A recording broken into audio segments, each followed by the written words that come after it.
அதே இடத்துல எங்க இடத்துல வந்து ஃபர்ஸ்ட் எங்க இடத்துல தான் வந்து பந்தல் போட்டு நாங்க ஓடு பிரிச்சு தரோம், உங்களுக்கு எல்லாருமே குழா பைப் எல்லாம் மாத்தி தரேன்னாங்க.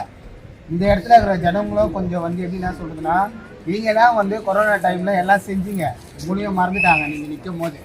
நான் இதே தான் டிவிக்கே வந்தாங்க, நான் சொன்னேன் டிஎம்கே எங்களுக்கு எபினேசர் எதுவுமே செய்யல. நான் இவர் வந்து ஆட்சிக்கு வராத முன்னே எங்களுக்கு வந்து காய்கறி எல்லாம் வீடு தேடி வந்து கொடுத்தவர், இவரை மறந்தாங்க. 1000க்கும் 300க்கும் வந்து வித்தியாசம் தெரியாம போனாங்க. ஆர்எஸ் ராஜேஷ் அவர் எங்களுக்கு வந்து எம்எல்ஏவா இருந்தாலும் எங்களுக்கு சந்தோஷம் தான். புதுசா ஒரு டிவிக்கேன்னு வராங்க, யார் வந்து எங்களுக்கு என்ன பண்ண போறாங்கன்னு தெரியல. எங்களுக்கு 1000 மடங்கு ஆர்எஸ் ராஜேஷ் அவர் மேல நம்பிக்கை இருக்கு. அவர் எங்களை வந்து எங்களுக்காகவே அவர் பாடுபட்டவர், எங்களுக்காகவே அரசியல் ஆசை. எங்க அம்மா ஆட்சி வந்தா கொஞ்சம் 10 பேர் சேர்ந்து ஆச்சுதான் எல்லாரும் படம் வச்சுட்டாங்க.